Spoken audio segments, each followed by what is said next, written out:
I hope everyone's doing well. My name is Logan Edwards. I'll be presenting my update for the midterm on the FIPSI Grant Center of Excellence for Veteran and Student Success. We'll start off with a quick recap on what the FIPSI Grant is. It was awarded in 2015, so about 3 years ago. We were given a 1-year extension as well, with a specific focus on overall student veteran success. Several things have been done with this funding, such as the Student Veteran Center and the Fleming Student Union and the support staff therein. Veteran-specific tutoring, academic, of course, veteran-specific academic counseling, and we're doing a lot of general research, interviews, and so forth, pioneered by Dr. Gregory, a wonderful lady who's a veteran herself and has a complete and utter passion for helping veterans, so it's a privilege to work for her. And the focus of all this is veteran success. Let's start off by defining a student veteran. The easy definition of a veteran is someone who served in the military and is also a student. I tried looking at this through the lens of non-traditional students or someone with prior professional experience, but it's a little bit more complicated than that. The veterans come from a very diverse background, of course, all across the U.S. and across all cultures of the U.S. And we have multiple age demographics, and it's not quite as concise as a non-traditional student of someone who might be attending school later on in their life, or maybe someone who had a career in a certain industry and decided to come into school for a certification or to up their education to be more competitive in the job market. It's a little bit more complicated than that. The great variety also has the great similarity because we have an all-volunteer force right now, which means every single veteran of their own free will chose to put their life on the line for the country if the need was called for it. And of these individuals, you have several that went active duty and did it every day, all day, and was on call. Maybe served in different countries like Korea and had international experience like that. And then you also have students like myself who served in the reserves, who right after high school did some basic training, got trained how to do a job, specifically for me was civil engineering, and then chose to go to school and was on call till my name hit the pot and I had to go to a war zone. Where there's a great variety of it. Some of the individuals have a short career, got out medically. Others had 20, 30-year careers, decided to finally go back to school and get their education they always wanted, but for whatever reason, life or their service prevented them from getting their education sooner. So it's a little bit more complicated than just a non-traditional student who happens to be from the military. I originally focused on this for success of veteran students as just academic. I started looking at GPAs, started using some inspiration from Dr. Kazier's course and the stopouts about what academic trends, as far as GPA or number of hours or anything like that, might predict academic success. And after speaking with Dr. Gregory several times, we noticed from her interviews, veterans weren't as concerned about a GPA or a test grade. They're more concerned about graduating. So that kind of knocked that off the table. That opens up what makes a successful student. And it's a very, very broad question, and it's kind of like trying to nail down a cloud. Their overall experience at the university, was it a positive one? Did they build a social group? Did they get involved? Did they go to football games? Are they going to wear that Appalachian t-shirt once the yellow fades a little bit 5, 10 years from now and put a smile on their face when they watch the games again? Or is there going to be a grimace of that place wasn't cool and I wish I never went there?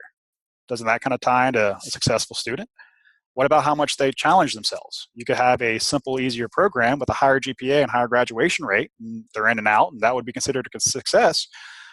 But if they challenged themselves and went after a hard program, maybe had to repeat a course or two, one of the hard ones, like let's say or organic chemistry or biochem, maybe it took them a time or two and they chose to stick it out, GPA trend wouldn't quite show that. I tried looking at how smoothly they went through school as far as repeat classes or change of majors, but that's not necessarily tying into success. Is it not successful to realize you're going in a direction you don't want to go and change it? So that kind of made it difficult. So the 3 goals Dr. Gregory and I kind of settled on is how have we helped? What has been done over the past several years with all this money to actually help veterans? What has been the change? What has happened? And the second one kind of comes from myself organizing, cleaning the data set. We're missing a lot of information. The capture points outside of academia being number of hours taken, semesters, how long spent at school, etc., all that goes to academic success and GPA. We're not catching how involved they were on campus. We're actively looking for other data sources, such as how the frequency of the use of app card. I'm not too concerned about what they're buying on campus. I just want to know if they're on campus, if they're swinging by the dining facility, if they're printing things on campus, if they're doing anything like that. Are they actually here, or do they come to school and go home and no one ever sees them again? And then the third aspect is kind of thinking about the future and what can be done later on. What are we not considering? What are ways we can be helping veterans and get a better, accurate assessment of what's going on?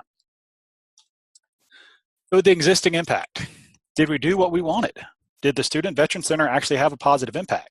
Does the tutoring offered specifically for veterans, is it warranting of the expense, or can the veterans go to regular tutoring like other students? Can that money and resource be spent elsewhere? So we are looking at evaluating what has happened and what was the actual impact of veterans, which is getting quite difficult to see the cause and effect relationships. We're also looking at how much has changed. How big is this problem? Is helping student veterans going to take a lot more than the grant we already have, or can we do more with less? And lastly, did we change what was needed? Moving on to the second goal, looking for the new data sources like I previously mentioned, like app card use, or perhaps getting involved in the CEO lecture series or anything like that. Are they actually involved, veterans involved working in campus? And the information that we wish we have right now. The current data set started in 2015. I'm working with 4 years worth of data, and for that freshman student that started the same day the grant was awarded,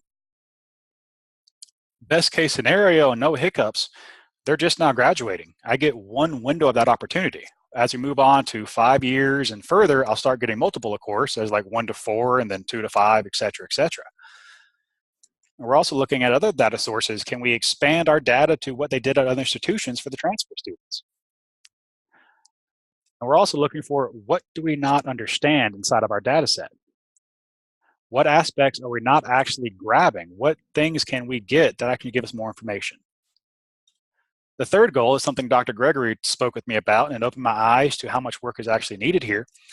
Do the old matrix work with veterans?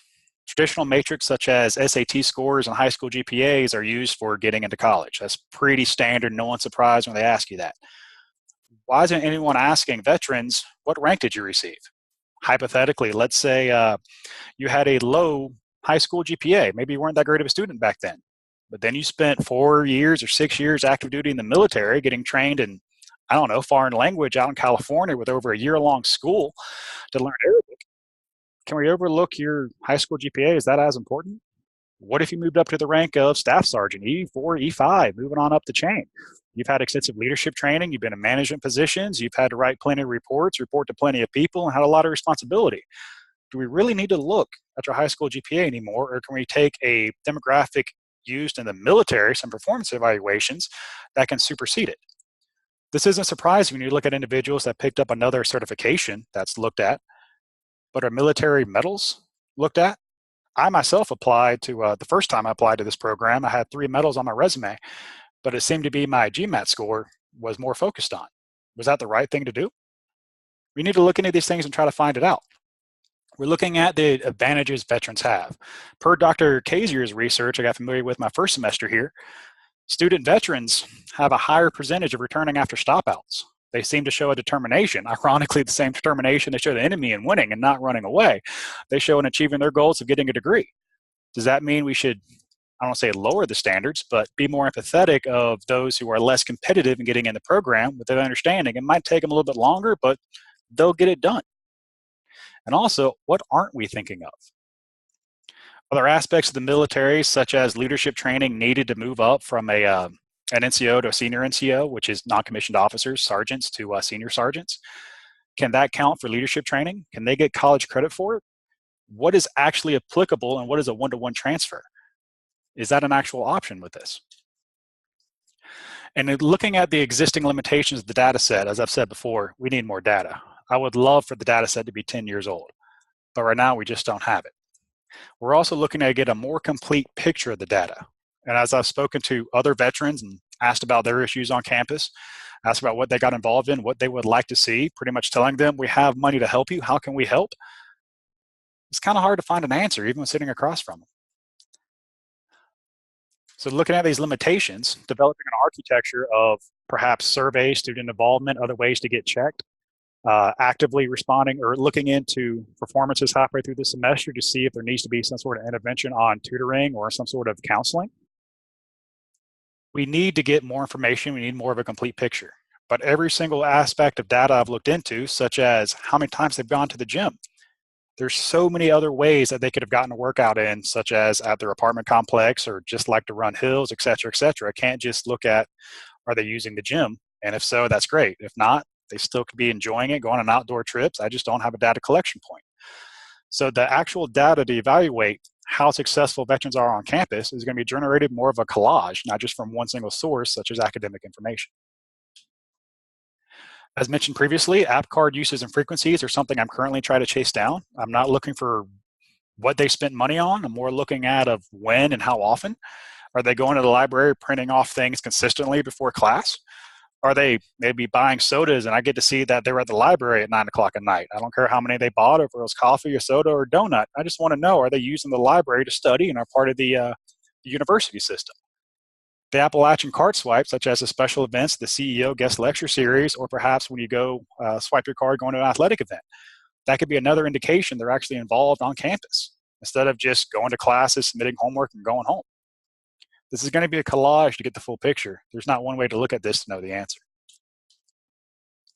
By all means, please let me know if you have any questions. My name is Logan Edwards.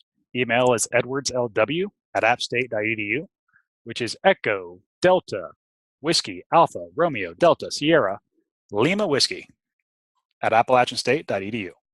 Have a great day and thank you for your time.